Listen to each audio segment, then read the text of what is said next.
Hello and welcome to knowledge zone current affair discussion. आज हम discuss करेंगे हिंदू और पीआईबी के इंपॉर्टेंट करंट अफेयर्स को। पहली न्यूज़ है फ्लाइनेक्स 20 के बारे में।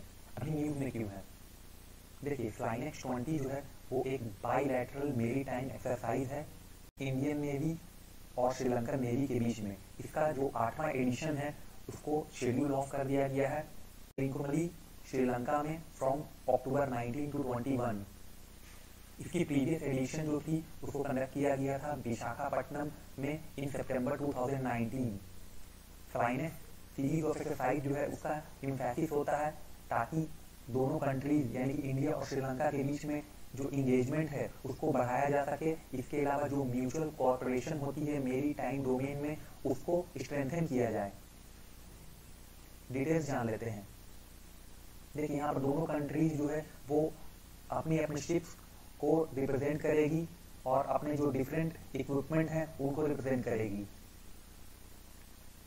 तो यहाँ पर श्रीलंका जो है वो SLN शिप शौर्या जो है उसको रिप्रेजेंट करेगा जो कि एक ऑफशोर पेट्रोल वेसल है। इसके अलावा गजबाहु जो कि एक ट्रेनिंग शिप है उसको रिप्रेजेंट करेगा।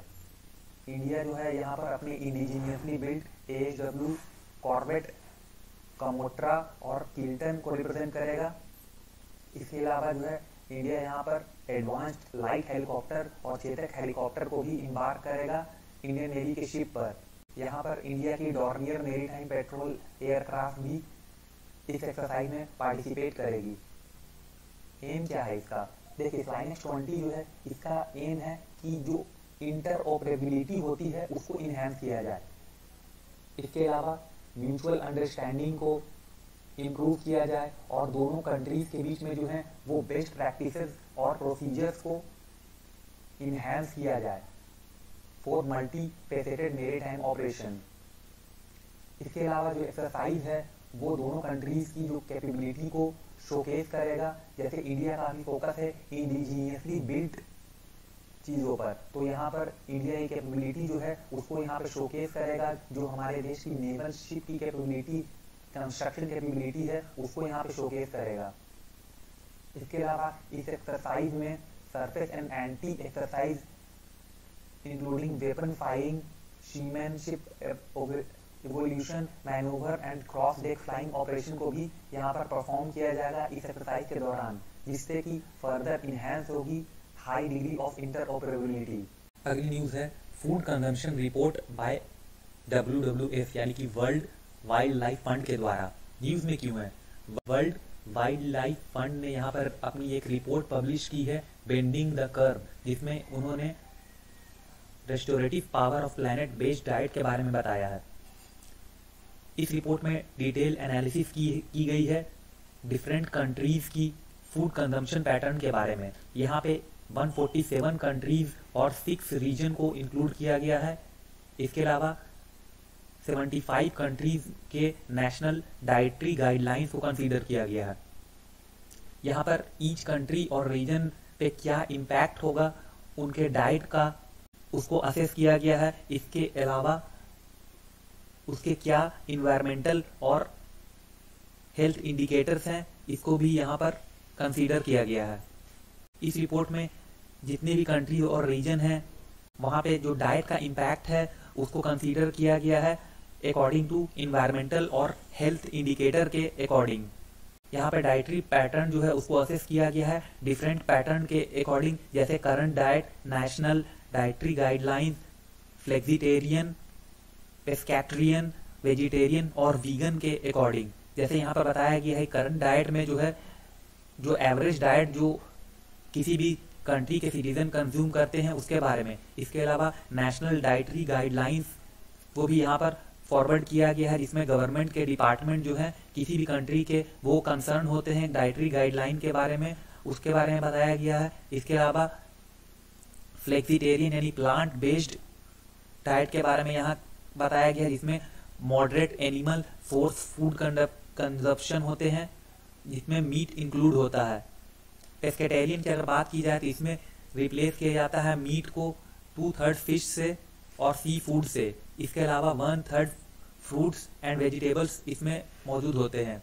वेजिटेरियन और वीगन में यहाँ पर रिप्लेस किया जाता है मीट को 2/3 लेग्यूम से और 1/3 फ्रूट एंड वेजिटेबल से।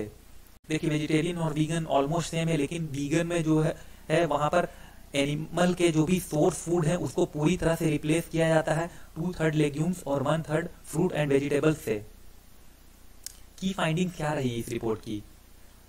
वर्ल्ड वाइल्ड लाइफ फंड के रिपोर्ट में कहा गया है कि यहाँ पर हमें अर्जेंट नीड है लोकलाइज रिस्पॉन्स की, ताकि हम ट्रांसफॉर्म कर सके एग्जिस्टिंग फूड सिस्टम को। इसके अलावा यहाँ पर बताया गया है कि मिडिल इनकम कंट्रीज में जो प्रीमेच्योर डेथ होती है उसका एक रीजन है अनहेल्दी डाइट। इसके अलावा अंडर कंजम्पशन और ओवर कंजम्पशन जो कि एक इमर्जिंग कंसर्न है। इसके अलावा फूड कंजम्पशन पैटर्न जो है वो काफी वाइडली जो है वो वेरी करते हैं, जिसको कैरेक्टराइज किया जाता है मैसिव इनइक्वलिटी से। यानी कि किसी कंट्री में देखा गया है कि पुअर जो कंट्रीज हैं वहां पर लोग जो है वो अंडर कंजम्पशन करते हैं, और अगर रिच कंट्रीज की बात की जाए तो वहां पर जो पर्सन है वो ओवर कंजम्पशन करते हैं। तो यहाँ पर उन्होंने एक एग्जांपल दिया है, जैसे कि यूरोपियन कंट्रीज जो है वहां पर 600 ग्राम जो है वो ज्यादा फूड उनको मिलता है देन अफ्रीकन कंट्री, जहां 1200 ग्राम पर डे मिलता है, जबकि यूरोपियन कंट्री में 1800 ग्राम पर डे कंज्यूम कर लेते हैं लोग, यानी कि 600 ग्राम ज्यादा फूड उनको मिलता है। इसके अलावा अगर बात की जाए तो इस रिपोर्ट में कहा गया है कि जो अंडर न्यूट्रिशन और ओबेसिटी की समस्या है वो ऑलमोस्ट सारी की सारी कंट्रीज इससे इफेक्ट हैं। पूरेस्ट कंट्री की अगर बात की जाए तो वहां पर जो अंडरवेट पीपल हैं उनकी संख्या 10 गुना ज्यादा है as compare to other countries, जबकि ओवरवेट या ओबीज पीपल की जो संख्या है वो 5 टाइम हाइयर है रिच कंट्रीज में। यानी कि रिच कंट्रीज में जो है वो ज्यादा खाने से प्रॉब्लम है, और पुअर कंट्रीज जो है वहां लोगों को खाना नहीं मिल रहा है। तो यहां पर इंडिया के बारे में कहा गया है कि इंडिया को ज्यादा केयरफुल होने की जरूरत है अगर वो अपने डाइट में चेंज करती है, क्योंकि यहां पर जो कंसर्न है इंडिया के लिए कि बायोडाइवर्सिटी को जो है वो काफी इफेक्ट कर सकता है अगर इंडिया अपने डाइट में चेंज लेके आता है। तो यहाँ पे कहा गया है कि इंडिया को जो शिफ्ट करना होगा वो प्लैनेट बेस्ड डाइट की तरफ शिफ्ट करना होगा। इसमें इंडिया को कहा गया कि इंडिया को फ्रूट वेजिटेबल और डेयरी प्रोडक्ट की जो कंजम्पशन है उसको इंक्रीज करना होगा, ताकि जो भी न्यूट्रिशनल रिक्वायरमेंट है उसको पूरा किया जा सके। रिपोर्ट में कहा गया है कुछ कंट्रीज जो है वहां पर ग्रीन हाउस गैस के जो इमिशन है वो डिक्रीज हुए हैं, जबकि अदर कंट्री में वो काफी इंक्रीज हो गए हैं। तो यहाँ पर कुछ कंट्रीज जो है जिनको काफी ज्यादा जरूरत है कि वो अपने जो करंट डाइट पैटर्न है उसको चेंज कर दें, और कुछ को ऐसी जरूरत है कि वो जो उनके ट्रेडिशनल डाइटरी पैटर्न है उसी पे स्टिक करके रहें। इस रिपोर्ट में कहा गया है कि हर 3 में से एक इंसान ऐसा है जो या तो बहुत ज्यादा खा रहा है या बहुत कम उसको खाने को मिल रहा है। तो जो करंट कंजम्पशन पैटर्न है फूड का उसको बैलेंस करने की जरूरत है वर्ल्ड वाइड। अभी क्या जरूरत है? देखिए यहां पर रिपोर्ट में बताया गया है कि जो डाइट है उसमें एक शिफ्ट की जरूरत है। तो ये शिफ्ट जो बताया गया है वो प्लांट बेस्ड डाइट शिफ्ट बताया गया है, ना कि एनिमल बेस्ड। कुछ कंट्रीज को यहाँ पर कहा गया है कि वो जो उनके एनिमल सोर्स फूड के जो कंजम्पशन है उसको रिड्यूस करें, और कुछ के लिए है कि उनको इंक्रीज करना होगा। तो इस शिफ्ट से क्या होगा, ना सिर्फ ह्यूमन हेल्थ इंप्रूव होगी बल्कि जो ओवर कंजम्पशन है फूड की वो भी कम होगी। इसके अलावा जो बायोलॉजिकल लॉस है वो भी रिवर्स होगा। इसके अलावा अगर जो डाइट है उसको प्लांट बेस्ड डाइट की तरफ शिफ्ट किया जाएगा तो जो कार्बन की इमिशन है उसको भी कट डाउन किया जा सकेगा 30% तक। इसके अलावा जो वाइल्ड लाइफ लॉस है वो 46% तक डिक्रीज होगा। इसके अलावा एग्रीकल्चरल लैंड का यूज जो है 41% तक बढ़ेगा, और जो प्री मेच्योर डेथ हो रही थी उसको कम किया जा सकेगा 20% से। प्लांट बेस्ड डाइट के इम्पैक्ट और एक्शन कैलकुलेटर के बारे में जानते हैं। देखिए WWF ने यहाँ पे एक लॉन्च किया है एक नया प्लेटफॉर्म जो कि प्लांट बेस्ड डाइट इम्पैक्ट और एक्शन कैलकुलेटर पे बेस्ड है। तो इस तरह के प्लेटफॉर्म को लॉन्च करने का क्या फायदा होगा। यहाँ पे अगर इस प्लेटफॉर्म पे कोई भी इंसान जा करके अपनी कंजम्पशन और अपनी नीड के अकॉर्डिंग अपने डाइट को कैलकुलेट कर सकता है और वो ये भी चेक कर सकता है कि उसकी डाइट जो है उसका क्या इम्पैक्ट होगा इन्वायरमेंट पे। ये प्लेटफॉर्म जो है वो नेशनल लेवल इम्पैक्ट को भी शो करेगा। इसके अलावा ये हेल्प करेगा लोगों को कि लोग कहीं भी हों वर्ल्ड में तो वो कॉन्शियस डिसीजन ले सकें और वो अपने लिए फाइंड कर सकें कि कौन सी डाइट उनके लिए बेहतर है और कौन सी डाइट इन्वायरमेंट के लिए भी बेहतर है। इसके अलावा इस प्लेटफॉर्म पर एक यूनिक टूल है जो यूजर्स को अलाउ करता है कि वो अपने डाइट को कस्टमाइज कर सकें अकॉर्डिंग टू जो कैलोरीज वो लेते हैं उसके अकॉर्डिंग। तो यहाँ पर डिफरेंट फूड के ग्रुप्स भी हैं जिनके अकॉर्डिंग वो अपने डाइट को मेंटेन कर सकता है। अगली न्यूज है ग्लोबल नाइट्रस ऑक्साइड पोल्यूशन के बारे में। अभी न्यूज में क्यों है, देखिए एक रिसर्च कंडक्ट किया गया था जहां पर इंटरनेशनल कोलैबोरेशन हुई थी बिटवीन INI यानी कि इंटरनेशनल नाइट्रोजन इनिशिएटिव और global carbon project of future earth के द्वारा, जो कि एक पार्टनर है वर्ल्ड क्लाइमेट रिसर्च प्रोग्राम का। तो उन्होंने यहाँ पर ऐसा फाउंड किया है कि जो इमिशन है, ह्यूमन इमिशन है नाइट्रस ऑक्साइड की, वो 1980 से 2016 के बीच में 30% से इंक्रीज हुई है। जैसा कि हम जानते हैं कि नाइट्रस ऑक्साइड एक ग्रीन हाउस गैस है, तो इसकी जो पोटेंशियल बताई जा रही है वो कहा जा रहा है यहाँ पर कि ये कार्बन डाइऑक्साइड से 300 टाइम्स मोर डेंजरस है। यानी कि हम तो पहले समझते थे कार्बन डाइऑक्साइड ही जो है वो इन्वायरमेंट और ह्यूमन हेल्थ के लिए काफी डेंजरस है, बट यहाँ पर इस रिसर्च ने शो किया है कि जो नाइट्रस ऑक्साइड जो है वो 300 टाइम्स मोर डेंजरस है कार्बन डाइऑक्साइड से। देखिए इस रिसर्च को जो कंडक्ट किया गया INI और global carbon project of future earth के द्वारा, इसमें दो तरह के सोर्स को यहाँ पर कंसीडर किया गया था, जिसमें नेचुरल और एंथ्रोपोजेनिक सोर्सेस को कंसीडर किया गया। नाइट्रस ऑक्साइड के बारे में जान लेते हैं। देखिए नाइट्रस ऑक्साइड एक ऐसा डेंजरस गैस है जो कि ह्यूमन के एग्जिस्टेंस के लिए काफी डेंजरस है। अगर इस गैस का इमिशन बढ़ता है तो जो ह्यूमन की सस्टेनेबल एग्जिस्टेंस है उस पर इसका काफी इम्पैक्ट पड़ सकता है। इसकी अगर कॉन्सेंट्रेशन की बात की जाए तो ये कार्बन डाइऑक्साइड और मीथेन के बाद तीसरा ऐसा गैस है जिसकी कॉन्सेंट्रेशन सबसे ज्यादा है हमारे एटमॉस्फेयर में। जैसा कि हम जानते हैं कि ग्रीन हाउस गैसेस जो हैं वो रिस्पॉन्सिबल होते हैं ग्लोबल वार्मिंग के लिए, और नाइट्रस ऑक्साइड भी एक तरह का ग्रीन हाउस गैस ही है। इसके अलावा अगर इन्वायरमेंट में इसकी एबिलिटी की बात की जाए तो ये काफी लॉन्ग टाइम तक हमारे इन्वायरमेंट में रह सकता है। यहाँ पर बताया गया है कि ये 125 ईयर तक हमारे एटमॉस्फेयर में इजीली लिव कर सकता है। की फाइंडिंग्स क्या रही इस रिसर्च की, यहाँ पर बताया गया है कि जो ग्लोबल कंसंट्रेशन लेवल है नाइट्रस ऑक्साइड की वो इंक्रीज हुई है 270 part per billion in 1750 to 331 part per billion in 2018, जिसमें बताया जा रहा है कि 20% का जंप देखने को मिला है। और इस ग्रोथ को कहा जा रहा है कि ये पास्ट 5 डिकेड्स में सबसे ज्यादा और सबसे तेजी से इसमें ग्रोथ हुआ है, जो कि जिसकी सबसे बड़ी वजह है ह्यूमन इमिशन। स्टडी में यहाँ पर एनालाइज किया गया है 21 नेचुरल और ह्यूमन फोर्सेस को नाइट्रस ऑक्साइड के, जिसमें 43% जो है वो टोटल एमिशन जो है वो ह्यूमन फोर्सेस के द्वारा यहाँ पर एनालाइज किया गया है।